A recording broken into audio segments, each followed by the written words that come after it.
And good morning, welcome to what will be the Saturday video for racing on the 20th of November. Good cards at both Haydock and Ascot. They're the two that I've concentrated on. Had a look at the TV races. I have had a look at the Huntington card. Nothing jumping out at me there. That's it's a middling card with not that many runners. And I'm afraid the drought of runners continues while we've got this dry spell of weather that looks like continuing at least into the middle of next week, if not beyond. Temperatures are set to drop by this time next week. We're looking at 4 degrees, so make the most of this good weather that we've got this weekend, I think. But there's just not much rain, if any, in the forecast. There's possibly a bit of snow at the end of next week, but I don't think that's going to amount to much. So this continuation of not many runners, I'm afraid. Looks like it's going to be for a while yet, which is a shame. But anyway, by the by, as I said, I'm going to look at the last four at Haydock and a couple of the races at Ascot that are on the TV tomorrow. We'll do the Haydock card first because that's arguably a little bit more interesting. Kick off for this graduation chase, just shy of 2 miles 6 furlongs at 150, where we've only got the 4 runners, but the early prices have put Brave Man's Game in at odds on here, 8 to 13, ahead of Itchy Feet at 100 to 30, and Pay the Piper at 5 to 1. I think Alnadam's got an awful. I'm not entirely sure why Alnadam's in here, because the trip's probably a bit on the short side for him, and he definitely wants softer ground than this. So I'm not mad keen on Alnadam. But of the other three, you could argue that the market's got this slightly wrong, and that Brave Man's Game has been priced up at 8 to 13 on what he might achieve in the future, rather than a strict interpretation of what he's done so far. What we know from him over hurdles is that he's, a very good hurdler. He came up just short at Cheltenham, and then again at Aintree, which sort of says that he's maybe not right at the very top of the tree, but he ain't far off. And then he came out at Newton Abbot in October, and he beat Fusel Raffles, I think, needed the run. He jumped really well that day, but it was a small field. He was basically allowed to do his own thing. Now, that might be the case again tomorrow. Maybe he's going to be allowed, because I think both Itchy Feet and Pay the Piper will be happy to take a lead. So it may well be that he gets to do the same again tomorrow. He's allowed to bowl along and make his own pace, jump well again, and it'll look fantastic. But a strict interpretation of form says that he should be, a bigger price than 8 to 13, given Itchy Feet's second in the mono in the Monet's Garden at Aintree, the old Rowan. That before the race. If you sort of cast your mind back there, everybody was sort of talking about All Mankind winning everything this season, from the Rhino up to the boat race. And he was really genuine, really game that day. Made every yard and found more when he was tackled. That form has already had a bit of a franking, with the third Midnight Shadow coming out and winning the Paddy Power last week. So that it looks decent. Itchy Feet was only in receipt of £7 from All Mankind. Now, your problem with Itchy Feet is that somewhere along the line he will not necessarily belt a couple, but he just won't be as quick as Brave Man's Game at a couple. He'll climb them. I think if he's in touch, 3 out, by that I'm sort of talking 2 or 3 lengths behind Brave Man's Game, then it's game on. And I think Itchy Feet's got all to play for then. The worry is that he'll just have been shaken off by that point, and he won't be able to get back to Brave Man's Game. But as I say, strictly on form, I know Itchy Feet's got to give him £4, but there's really very little between them on what they've done. So Brave Man's Game, the 8 to 13, is factoring in improvement tomorrow, I think. And that's a risky thing if you start taking odds on about horses that, on form possibly need to improve £1 or 2 to win a race. Then I think you're in a bit of trouble. And Pay the Piper, similarly, listen, that was a good run at Carlisle behind Fiddler on the Roof. He traded odds on in running. He looked like the winner. And he too is going to go the right way over fences this season.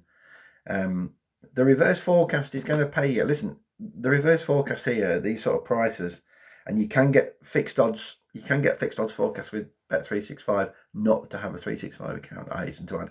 But I know in the old days you used to be able to get, if you put them in as 2 straight forecasts, it'll give you a set price. And I'm guessing you're going to be getting around about sort of 13, 14 to 1, the reverse forecast. That makes some appeal, I have to say. It does make some appeal. Because both of them on price are a little bit overpriced. So you're getting potentially a decent price about the forecast. But I think if you gave me a fiver, it'd definitely go on itchy feet tomorrow at those prices. I could see him going off near a 9-4, 5-2 tomorrow.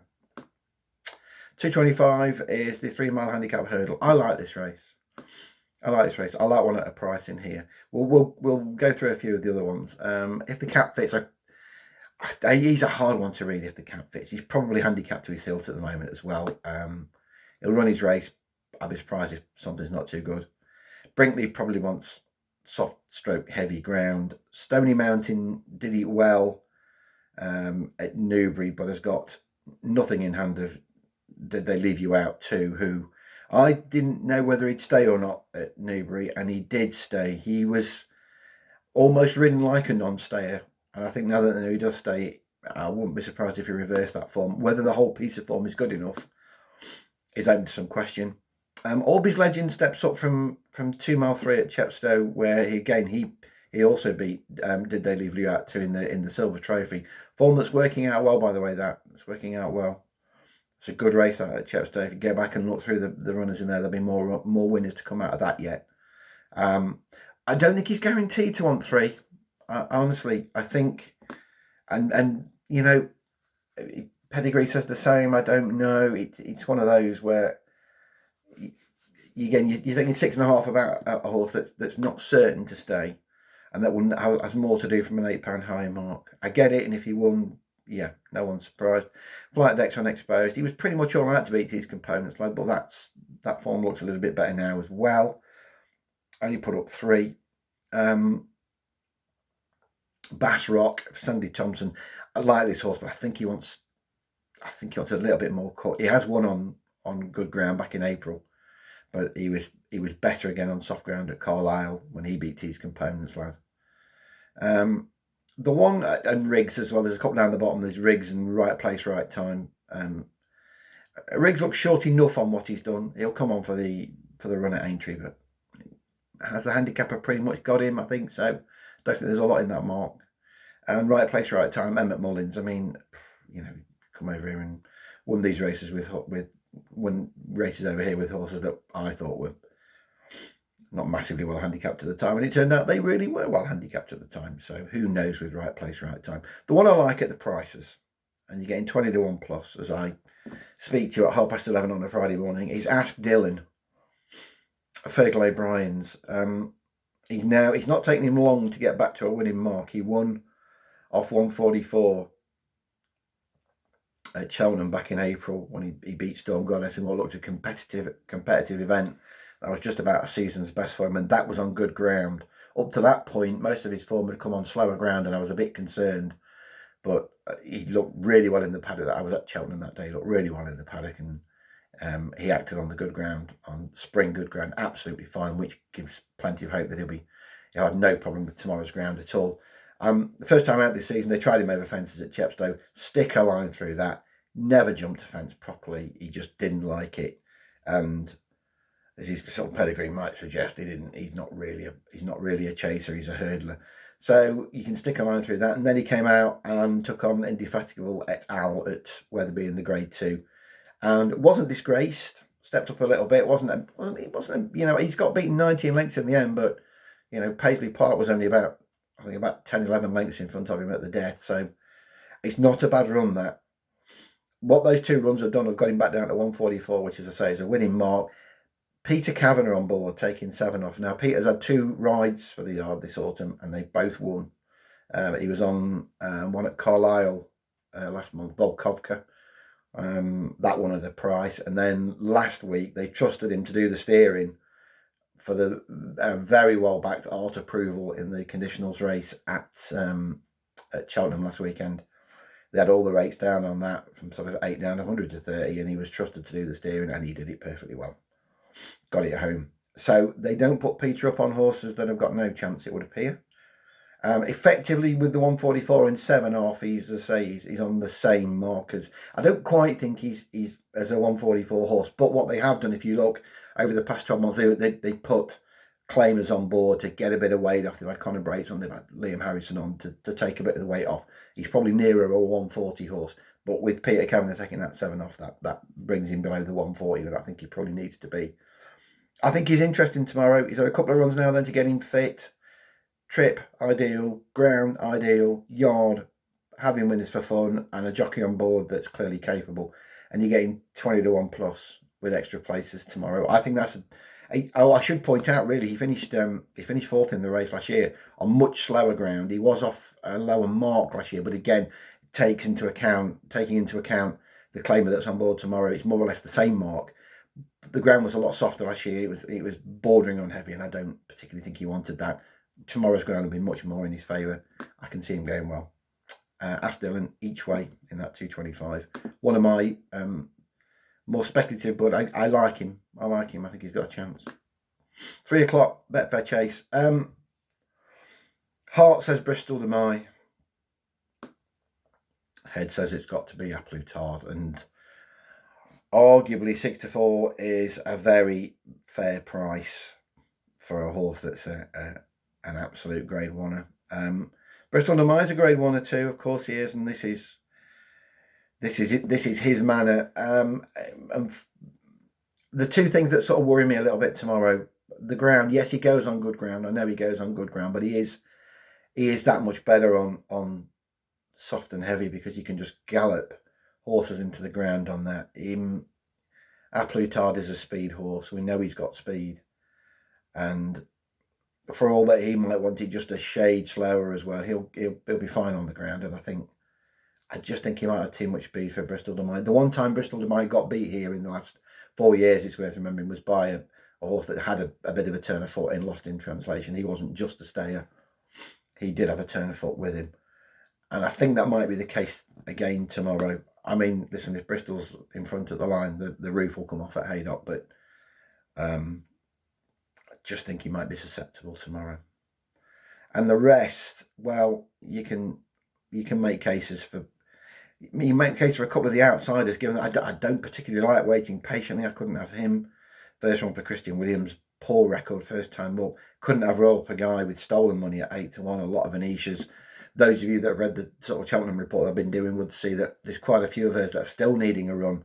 There was 1 or 2 last week that were in need of it, and there's a couple this week that have gone much better second time up than they have first time. And he definitely wants slower ground than this, so I can't have Royal Pagay. There's an obvious case to be made for Next Destination, but they've chucked cheap pieces on, which I'm not sure about. He won't mind the ground, but he's just not up to the form of a few of these. Imperial Aura's got plenty to prove now for me. So you could back Clondor Castle each way at 33s. I know of at least one shrewd judge, my missus, that's already bet this at 33s each way in the week, thinking that there be about 5 or 6 runners. Unfortunately, the 8 have turned up. But as I said to her, if something comes out tomorrow, you're still on 3 places on the post. You can make a case for Clondor Castle, nicking third here. Goddy's ground, trip fine, shaped perfectly well at Wetherby on his reappearance. Looked like he needed that when in the Charlie Hall. He'll come on a bit for that. He could nick a place here because he's got as much going for him, if not more, than 1 or 2 of these that are a fraction of the price. But I think A Plus Tard will win. And then we've got the last 3:35, which is usually my sort of a race. 3 mile, 1.5 furlong handicap chase. But I tend to like these races when they're in int mud, and you can sort of rule it down to 2 or 3 fairly quickly. Tricky this. There's only 7 runners. Christian Williams has 2 of them, and to be honest, listen, for all that Strictly a Dancer is improving quite quickly, he's got more on his plate here. Effectively, Ben Bromley took 5 off last time, which put him off 110. Jack Tudor takes 3 off tomorrow, so he's effectively £9 higher in a slightly better race. But he's hard to argue against, isn't he? Because he's just an improving horse that stays well and goes on good ground. Which you look through the rest of them. Joke Dancer, for all that I like Joke Dancer and Sue Smith's back in form, I can't see that getting the trip. Mr. Muldoon's got a bit to prove now after his market raising run. That was a pretty mediocre effort, I thought. Empire Steel, much improved last year, but again, surely wants softer ground than this. Fidux, I don't see him as a Haydock horse. And Ramesses de Taille, well, he'll run his race, but the handicap has pretty much got him at the moment. Which sort of leaves with Potter's Corner, who's now down to 137, and that's a low-looking mark. Look, I know that the Welsh National's probably going to be his be all and end all this season, and it's all heading towards there. But he was better at Cheltenham last week, and he would probably have been in the 4, I think, but for sort of nearly slipping up after 3 out. So as he collided with the rail, it's quite a sharp turn, that, and he did well stay on his feet. That was better. They went from the front, and I think he enjoyed that a bit more rather than being sort of languishing out the back, and because that's what he has been doing for about a year, and just losing interest in his races. He didn't lose interest last week. He kept finding a little bit when Jack Tudor kept asking him, and although Jack switches to Strictly a Dancer, Adam Wedge is hardly a poor replacement. He might have the 1-2 here, and it might be a forecast for him. But whether it's a betting contest for me, I don't think it is, to be honest. Over to Ascot, Farmer Chase 205. Interesting, isn't it, this? Books are putting in Dashel Drasher 5-2 to win this tomorrow. Now, I'll tell you what my problem is with Dashel Drasher. It's not the horse himself. Although I do think he would appreciate soft, heavy ground. What's more of a worry is the fact that Jeremy Scott has had 1 winner in 6 months. That's more of a worry. Now, there are, as we all know, circumstances around the yard at the moment that maybe are taking a bit more of a toll than we thought. But I wouldn't be wanting, from a pundit's point of view, I wouldn't be diving in at 5-2 for Dashel Drasher tomorrow, given the form of the yard, given that he probably wants a bit softer ground. But what do you bet? What do you bet? He's going to get taken on up front as well, Dashel Drasher, because I think they'll go at the front as well with Master Tommy Tucker, who's not a poor jumper. He gets a bad rep as a bad jumper, but he'll find a way of making a mistake somewhere, won't he? That's his problem. He just lose, and not necessarily at key times either. You know, he's walked through fences when he's got races well in hand, and he just loses concentration. It's a worry. But Defi Desoy's got plenty to prove now. We know he's a genuine Grade 1 when he's on song. But where are we with him? I don't know. You can throw similar comments at Lost in Translation after a moderate season, but it's interesting they're coming here rather than going for the Betfair chase. I think this might suit him better, actually. This a strongly run, a well-run 2-5 round here might suit him. I've got reservations still. He's got to go right-handed again here. There's enough to put me off. I sort of looked at Benny's King. He's got a bit to find with a few of these, but he likes Ascot. And for all that he's got form on some of his better forms come on heavy ground and soft ground, I think he'll be okay on the ground tomorrow. The more I look at the race, I spoke to my good friend Mr. Delagi this morning. He's making a case that they'll throw pistol whipped out in front and spoil everybody's party. Listen, the bottom line with this is I just don't think it's a betting race. The more I look at it, I can't have a bet. It wouldn't be the biggest surprise if, given the resurgence of the Tizard yard this year, Lost in Translation was to find his form first time back after the wind up. I just worry about him going right-handed. That's my concern. His record left-handed is so much better. We'll see. As I say, not a betting race. It's a watching race, and I think it will answer a few questions for us. Then we got the Coral Hurdle, just shy of 2-4, where we're going to have the likes of Goshen and, to a lesser extent, Song for Someone, I think, going from the front. Will Goshen get the trip? I don't think he will. Goshen, as we know now, wins his races with big mid-race moves. It's not that he burns them off from the start, but he makes a big race move you know, in that middle third of the race. Now he's going to have to keep that going even longer here if he's to shake them off. I don't fancy him tomorrow. I know again he's going the right way around, but not for me. Song for Someone after a wind up. Tom Simon's yet to really get going this season. I'm a big fan of Song for Someone. Just don't think it's here. Guard Your Dreams is moderately interesting at a price. I'd want a little bit bigger than what's on offer, given that he's got to find something. But he's going the right way. Steady improvement. Beat Cool Cody. First time up at Cheltenham, over 2.5, and he needed every yard of that. That form looks all right now. Cool Cody would have run in the places at least in the Paddy Power, and back in fourth, of course, was art approval there, and he came out and won. So that form's all right. And Nigel's now among the winners. But I think the bet for me, if there is one, is Molly Ollie's Wishes getting a bit of weight here. She's really interesting. I thought Weatherby. I'd spoken to Dan Scout the day before on the Friday at Weatherby, and he thought she'd need the run. Market said otherwise. Market made her favourite, and she won pretty easily from Miranda over 2, which I thought was too short for her. I thought she definitely needed 2.5. So this step back up in trip will suit her. If Dan did think he's usually honest, Dan. I don't, he's not a trainer that when I've spoken to him, I ever get the feeling he's trying to sort of lead you the wrong way. He's always been honest about his horses. So maybe he did think she needed the run, but then Paddock might have said otherwise on the day, and a few of the others needed the run as well. But whatever, if she comes on a bit from that, I think she'll get this run to suit her, and she can put her stamina to good use late on. I think she's a fair price at around about 5-1, given doubts about one or two at the front. I ought to mention Buzz, of course. I should mention Buzz. We are now into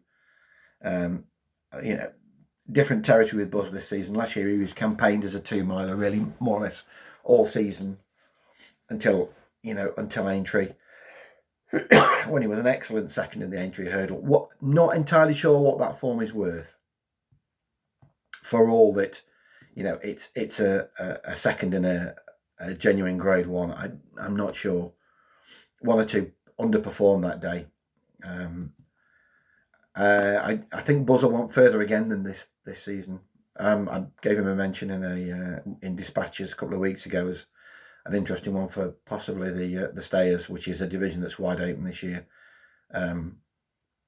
He's really interesting, but 11 to 10 is not my sort of a price in a race like this. I think he's got to give about, I think it's £5 to Molly, no, 4 to Molly Ollie's Wishes, and I think that might be.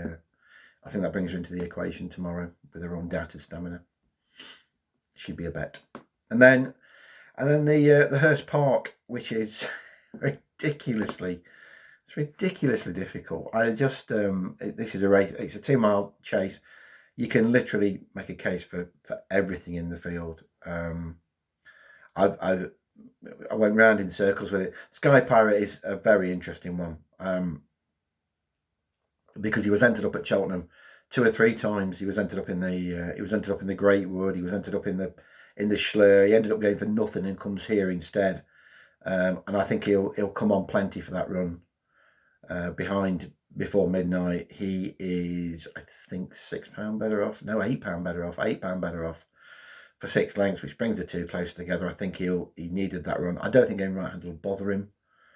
I think he's probably the most likely winner. Would I bet him at 7-2 in a race where you can make a case for virtually everything?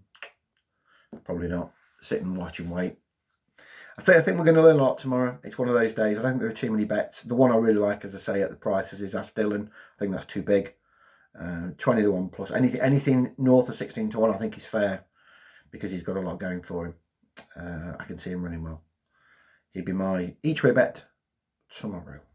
Right, have a good weekend then, guys, and I'll be back next week with some more written daily punts. Thanks a lot. Bye-bye.